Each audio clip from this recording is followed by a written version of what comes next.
So, when the first Nintendo Switch 2 Direct was about to air, no one really had any doubt that Nintendo was going to be sticking with physical media for this upcoming generation. The Switch 1 had been the most consistent of the three big consoles with its physical releases, and there was no reason to think that was gonna change. However, once the Direct was finished, Nintendo quietly announced Game Key Cards, a physical cartridge for a digital game. You can still buy the game in a store, trade, lend, or sell it to someone once you're done with it, but besides that, ownership over the game is the exact same as if you would buy it off the eShop. Once the servers for these games go down, game keycards will essentially become paperweights. This whole announcement only got worse when it was revealed that the launch lineup would be almost exclusively game keycards. Overnight, Nintendo went from one of the most reliable to one of the most unreliable companies producing physical games. This unexpected move has made some people question if Nintendo actually cares about physical media or not. Why did they introduce something like this? Do they just care about the profits? Will this be the last generation where Nintendo will have physical media? Let's find out. I want to get to the bottom of this, so I'm going to present all of the evidence to you, starting with the Switch 1 generation.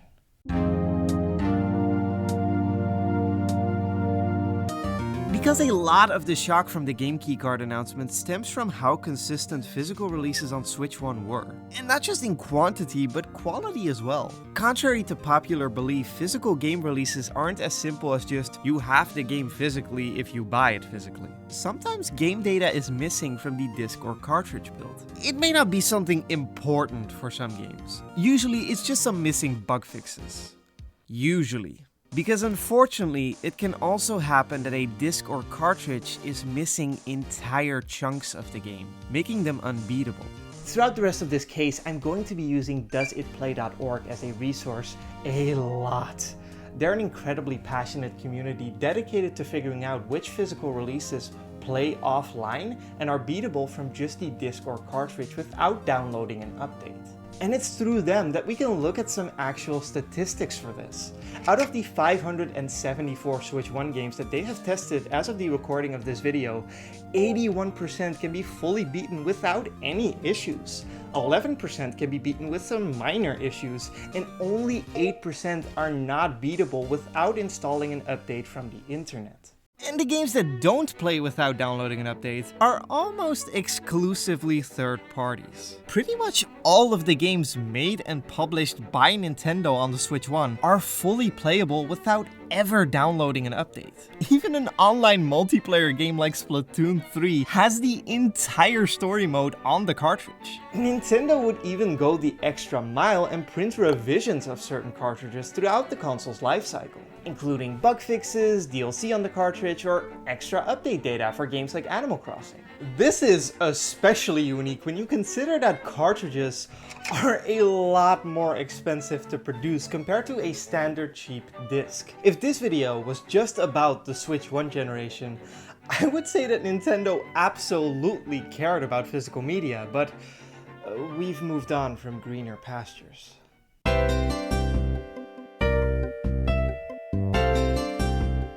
The future is digital, at least so they say. Some people are claiming that Nintendo is killing physical media by inventing the game keycards, but physical digital games have been sold in stores for years now. The people who sold them to you just didn't tell you about it. Keycards are games that need to connect to and install data off the internet before you can play them. But a lot more games outside of the keycard branding fall under these same requirements. Xbox has essentially had all of their first-party releases in the last 3 years be on what I'm going to be calling a key disc. None of their recent releases work without connecting to the internet for an update, making most physical media for the Xbox Series X pretty useless. So, where on the physical game box do they mention this? They don't. Realistically, all of these games should have a keycard-like banner. They tick all of the same boxes as a keycard release does. The best you might get is a small internet required notification on the front of the box, which, in my opinion, can be very vague to the average consumer. The keycards, at the very least, have a big clear banner explaining what they are and how they work. A lot of games that aren't released on Nintendo platforms, though, don't make any mention of this. Chances are a game you own physically for Xbox One, Series X, PlayStation 4, or PS5 is a key disc without you even knowing it. It's why I think communities like Does It Play are so incredibly important. They give the consumers the info that these companies should be upfront about, but are actively hiding away from it. I highly advise you to look up some of your favorite games that you own on their database. If you find out that one of your games isn't actually on the disc or cartridge, please let me know in the comments, because I am genuinely curious how many people think that they own a game that they actually don't. Nintendo didn't really invent keycards. They were just the first company to outright tell you about it and to give it a name. But why did they specifically do so?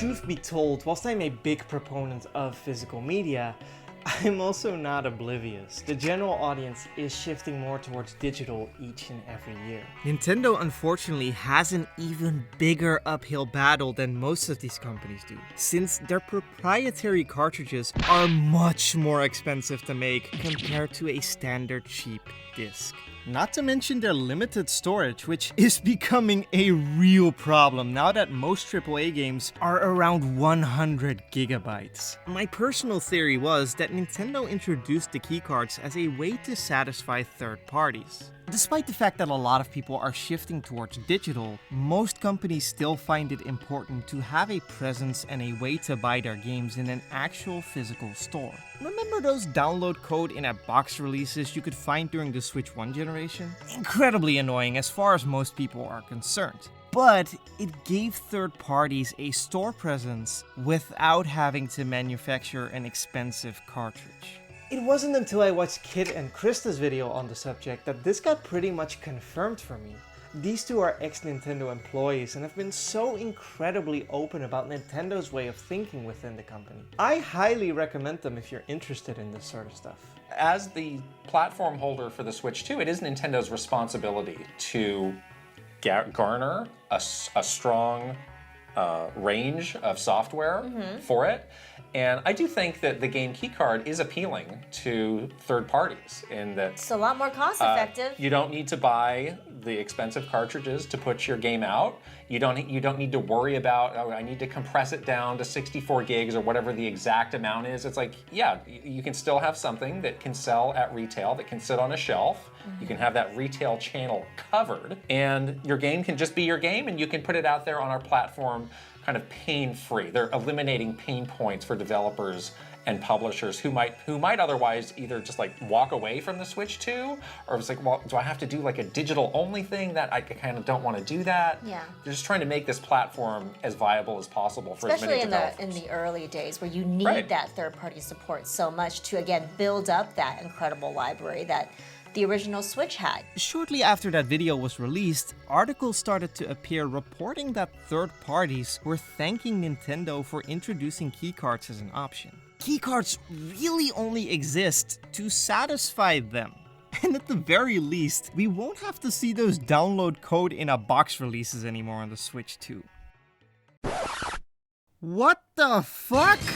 You know, the more I think about it, the less these keycards make any sense to me. For consumers, they are essentially the same thing as buying a game physically, but without the offline installation or actual ownership of the game. You still need to bring the cartridges with you anywhere you go, so what's the point of getting a keycard compared to buying a game off the eShop? And for companies, they still need to go through the hassle and extra cost of making a physical cartridge. Sure, it's less expensive than producing a cartridge with actual data on it, but why go through the extra trouble at all when you can still do the download code in a box route?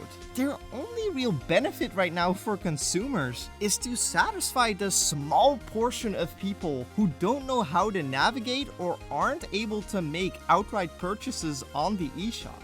Before you make the argument that, oh, then these keycard releases might be able to benefit kids who don't know the difference between an actual physical release and a keycard, but also can't navigate or make purchases on the eShop due to something like parental controls. And I might see a slight argument there. If most of the keycard releases on Switch 2 right now weren't T or M rated.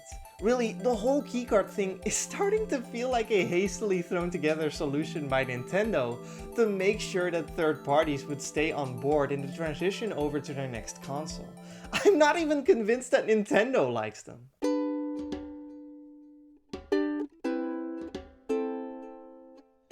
First of all, Nintendo has made it very clear that they will not be using any keycards for their own first-party releases, and I have no reason to believe that they'd be lying about that.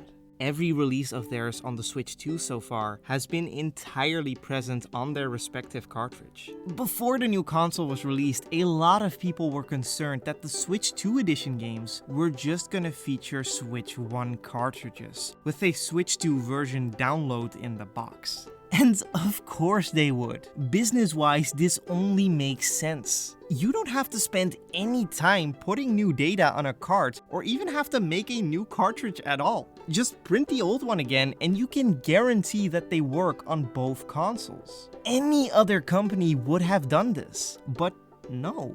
Instead, they went through the extra effort to make sure that both versions are on the same cartridge. No connection to the internet required. These cartridges also feature firmware updates on them. Out of the box, the Nintendo Switch 2 has firmware update 19.0.0 on it, which isn't even enough to play Switch 2 games.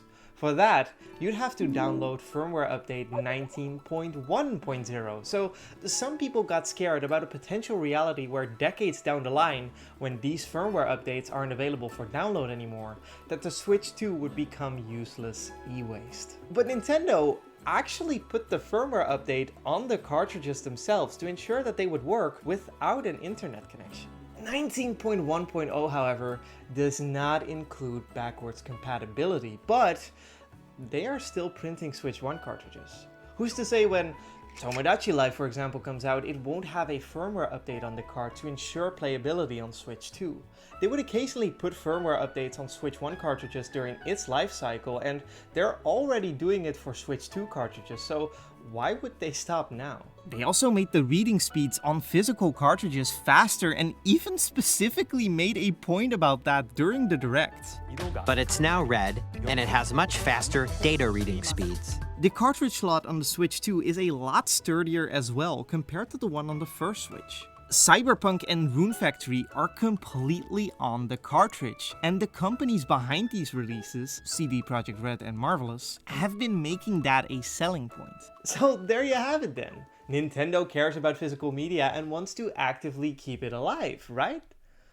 Well, what about the fact that the only cartridge size that they're offering third parties right now for printing actual physical media is an expensive 64GB cartridge? It makes no sense to have an indie game, for example, which might not even reach 1GB in file size, pay for that. What about the fact that in certain regions, their physical games are now more expensive than their digital games? What about the introduction of virtual game cards? Nintendo is a huge company. Some of the people working within it might be doing everything they can to keep the physical games of Nintendo and the industry as a whole alive, and others might be striving to make all of the company's software digital. To me at least, all of the extra effort they've been doing for their own physical releases, both for the Switch 1 and so far for the Switch 2 generation, seems to suggest that Nintendo still has a dedicated department with a passion for physical games. Which makes it sting even more that they were the ones who gave a name to digital games in physical form. One of, if not the biggest company in gaming at the moment, who puts more care into their physical releases than your average publisher does, is simultaneously responsible for one of the biggest blows to physical games yet.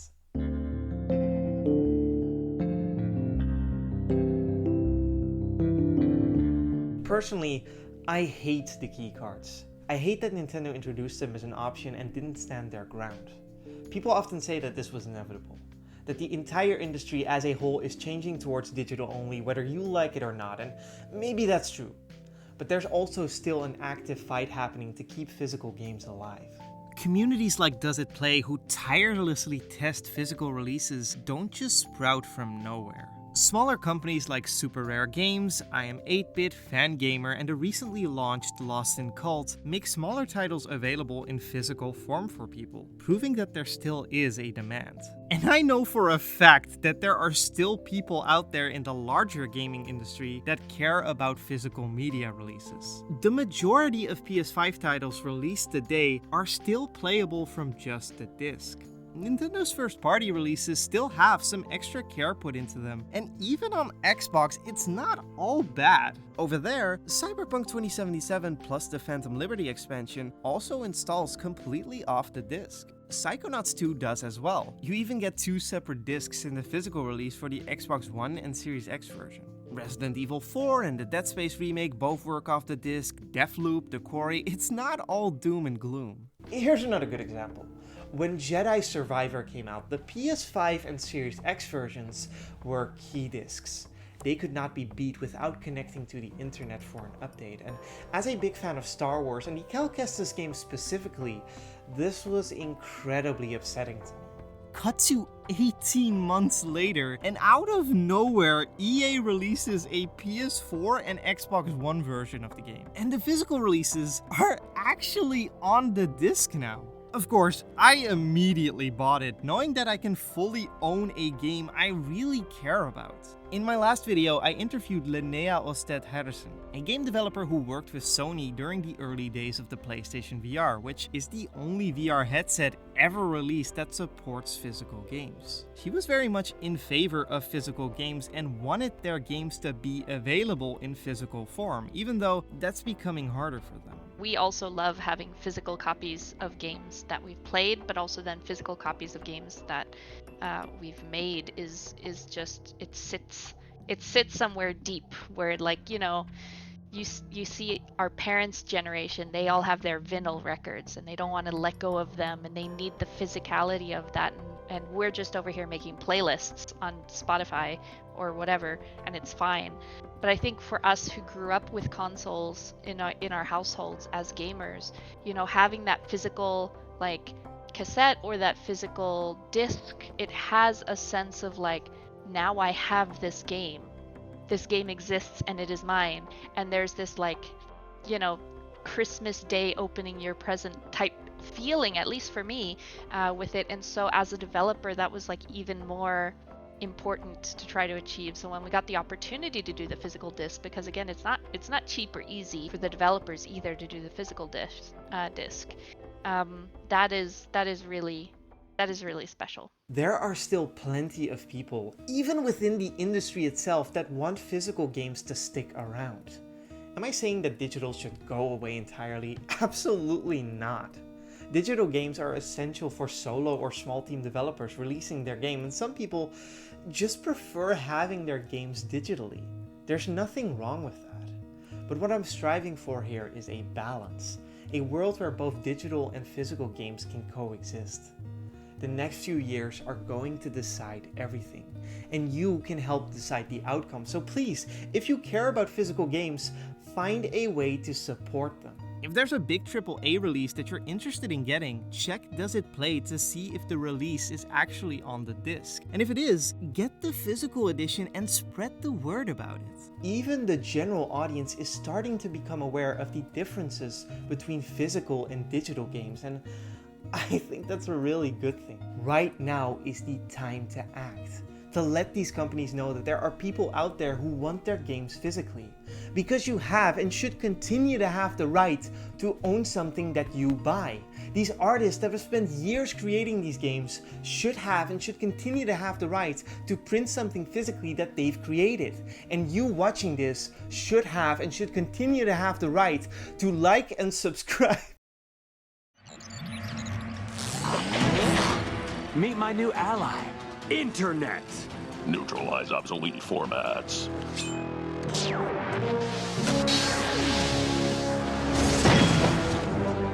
Prepare to become obsolete.